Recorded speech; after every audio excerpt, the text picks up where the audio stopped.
rated M for mature. Well, personally, before I go into a multiplayer match, I feel a sense of a tremendous rush because I want to crush my coworkers and hear them crying underneath my thumbs, and there's no greater satisfaction than that.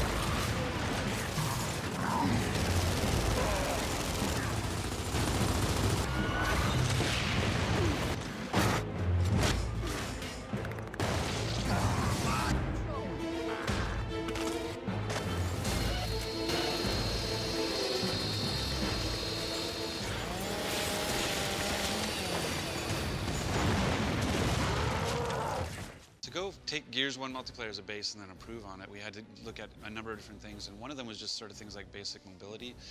In Gears 1, when you went down but not out, you couldn't crawl, you couldn't get to safety, like, so if you stuck out and got shot, you were left out. And so that was a big one for us. One of the first changes we made was the ability to actually crawl and try to crawl to your friends to get revived or to back up and behind cover so you couldn't get shot anymore. I think the first Gears helped break that typical run and gun mentality that a lot of shooters have had for years, as well as having players jumping on each other's heads like a bunch of cracked out bunny rabbits. One of the big design goals for the changes that we did for Gears 2, particularly with multiplayer, was to realign how people were playing online to how we originally intended Gears 1 to be played. Gears 1, when we released the game out to the world, it took a life of its own, obviously. And one of the things we found was that people like to do this evade shotgun technique of being able to go towards somebody really fast and roll towards them and then pop up and shoot them with a shotgun, which was really effective, too effective, in fact. And so what we've introduced is this idea of stopping power, which is that as you're being shot with bullets, it actually slows you down. It's kind of like as if you were running against a fire hose. I think if you're ever playing a versus multiplayer game, a good aspect of that experience is psychological warfare. Usually my trash talk is just repeating my favorite lines from the game itself, whether it's Hoffman going, "Eat boot!" or, Dom saying, "Sup, bitches!" I like to talk trash to random people. When I drive by people in my car, I call them douche nozzles. Cliff has this whole douche nozzle thing, which I don't even understand to begin with. My license plate says D-nozzle. No, it doesn't. Going in and playing a match, if, for example, in Wingman, and then jumping over to Guardian, and then playing 5-player co-op in Horde, or going back to the campaign, I really don't think people are ever going to get bored with the sheer amount of variety we have this time around. Well, whenever we make multiplayer game types for Gears, we always say, what is our own unique twist on this formula? And the whole submission/meat flag twist of taking a person hostage and bringing them to a predefined location is kind of our take on the capture the flag formula. But it was this idea of having a living flag that had a shotgun shooting both sides. So you had to run out, and first you had to down him, then you had to pick him up, and then you had to drag him back to your base or to a particular objective.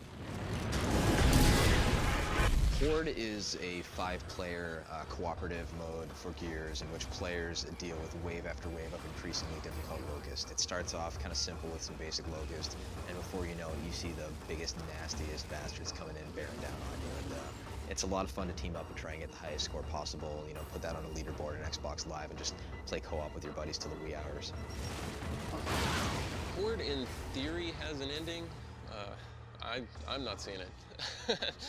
As a designer, I found never underestimate the talent of the gamers out there who will be playing your game. Gamers out there are going to hit the highest wave on Insane at some point, and I want to see videos on the internet showing this off as soon as it happens. I'd have to say Guardian now is my favorite game mode. Guardian was it's a reimagining of Assassination, this idea of having a leader and guards for him. And with the respawn game mechanic now, we had this idea that you have to keep the leader alive, and if you do, then you get to keep respawning, that you have infinite lives. But as soon as your leader dies, then the next time you die, you're out.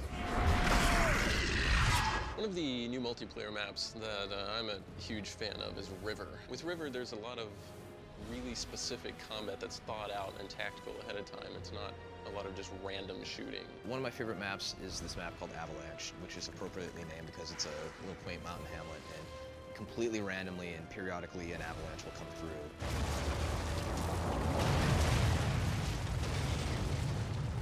And anybody who's in the path of the snow will get wiped out. But the beauty of this is that suddenly other areas of the level are available to walk to, whereas they weren't before. Other guns can be accessed now. And you have a battlefield that actually shifts dynamically depending on an X factor of the avalanche coming in. This time around, Gears 2 multiplayer achievements are easier to get. We took off a lot of the restrictions that we had in Gears 1. You can basically get all your achievements for your kills in the campaign. You can get them in co-op, you can get them in horde, and you can get them in versus. So we want players getting those points, we want them getting those achievements, and we want them wielding their nerd cred as much as possible. Achievement design is sort of it's actually a little bit of art and a lot of, a little bit of science. There's the cheese and the maze is that the most goes towards. It's that if you don't know anything about the game and you're not reading the manual and you're just jumping in, a lot of people will still check the achievements. And so if I tell you, hey, there's this thing called a ticker, and if you melee it 30 times, we'll give you something. They're like, you can melee tickers? Oh, okay, I guess I'll go try that. It seems like with every product, whenever Rod names the achievements, it's a competition to see what the goofiest, most punniest names are that we come up with. I kind of go through and come up with weird random names, generally, 80s movie references because I'm old, and as much double entendre as I can get away with Microsoft. I'm a big fan of Dirty, Dirty Horde, as well as Crossed Swords, which is achievement for numerous chainsaw duels, which is clearly an allusion to ancient warriors battling with their large iron swords. I think the hardest achievement is the continuation of Seriously. In Gears 1, it was just Seriously, it was like 10,000 kills online. Like, really? Like, how long is this going to take you guys? And in Gears 2, we have 100,000 kills, which is Seriously 2.0, which we could have just called Seriously or...